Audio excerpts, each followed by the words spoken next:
Bonjour ou bonsoir à tous et bienvenue sur l'Humanist Magazine. Au menu du jour, la deuxième phase du déconfinement, avec en prime des informations sur les municipales, donc restez bien jusqu'au bout.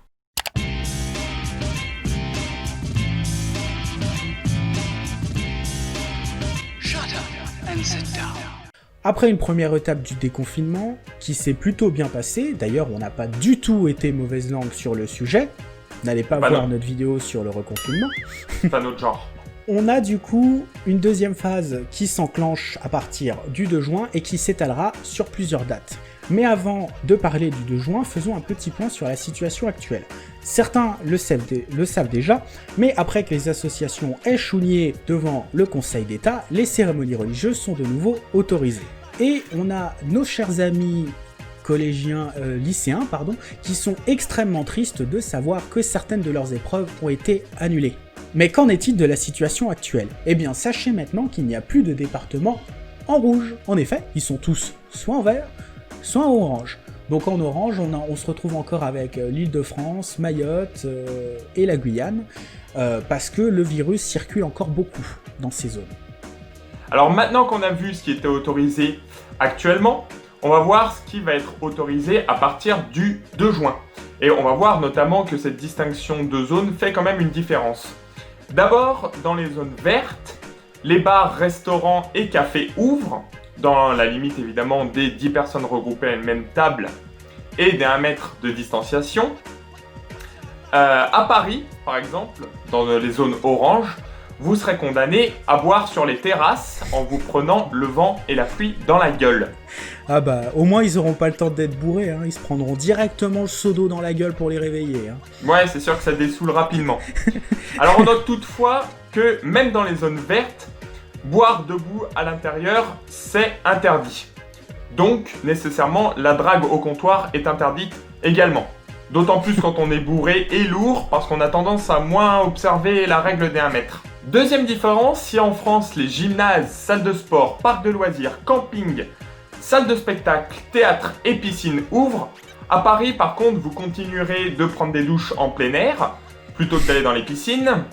Et enfin, dernière différence, si dans les zones vertes, les lycées rouvrent sur au moins un niveau, la seconde par exemple, en zone orange, ce seront les lycées professionnels qui rouvriront en priorité pour assurer les certifications professionnelles.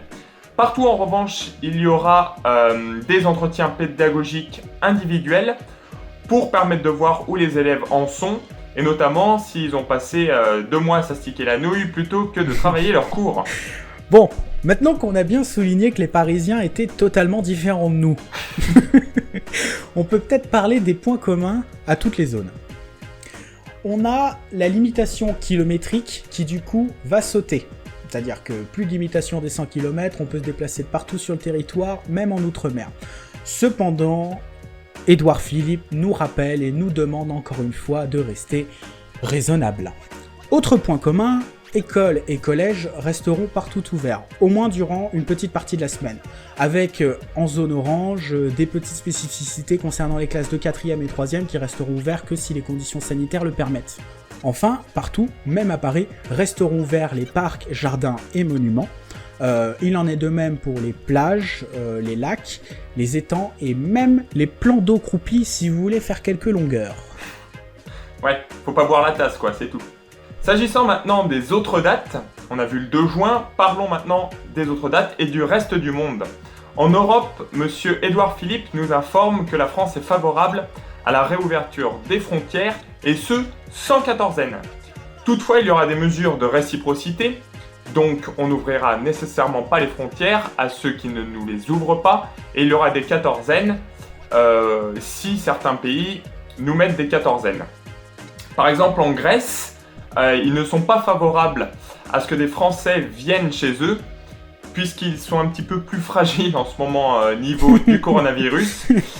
Même si on n'est pas totalement sûr que la mesure va tenir jusqu'au bout, puisqu'il faut rappeler qu'en Grèce, le tourisme fait 1/5 à peu près de leur économie, et en grande partie apporté par nous. Donc peut-être que ceux qui veulent aller en Grèce pourront peut-être quand même le faire. On verra, ça sera à préciser. Hors Europe, enfin, on ne sait pas pour cette date. On ne sait pas encore, ça sera précisé par la suite.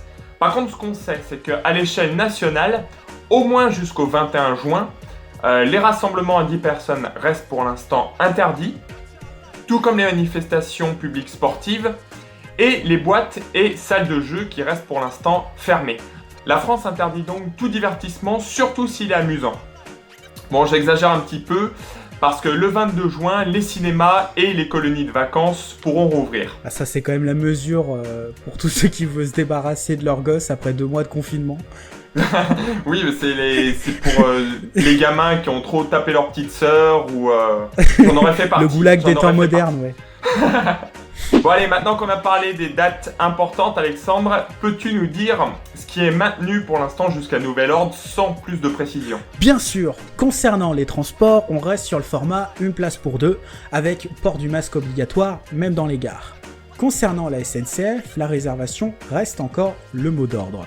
Au niveau des remboursements, par contre, on a toujours une prise intégrale de la SNCF concernant les TGV, mais pas les TER. C'est plutôt une bonne nouvelle. Concernant les EHPAD, les conditions pour aller voir papy et mamie restent les mêmes, c'est-à-dire strictes avec distanciation sociale qui est le mot d'ordre. Et sans vouloir faire de mauvaises transitions, les enterrements sont toujours au-dessus de 20 personnes, restent toujours extrêmement limités, voire interdits. Dernier point sur le second tour des municipales qui est censé se dérouler, comme certains le savent peut-être également, le 28 juin. Dans l'hypothèse d'une dégradation sanitaire, il faut savoir qu'il ne se passera pas le 28 juin et qu'il y a un projet de loi qui a été déposé pour le report du second tour. Toutefois, les résultats du premier tour restent maintenus partout où les conseillers municipaux ont pu être élus intégralement.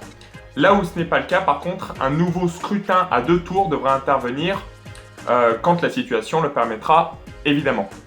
Un projet de loi organique a été également déposé concernant cette fois-ci les sénatoriales, puisque très logiquement, s'il y a un report des municipales, eh bien il y aura également un report des sénatoriales. Ce sont les délégués des conseils municipaux qui participent en grande partie à élire les sénateurs. Donc ça sous-entend que certains sénateurs pourraient voir leur mandat prolongé d'1 an. C'est tout pour nous sur cette vidéo sur la phase 2 du déconfinement. Si vous avez aimé, je vous invite à mettre un like, à vous abonner et même à partager la vidéo, ça nous aiderait beaucoup. C'est tout pour nous, je vous dis à la semaine prochaine.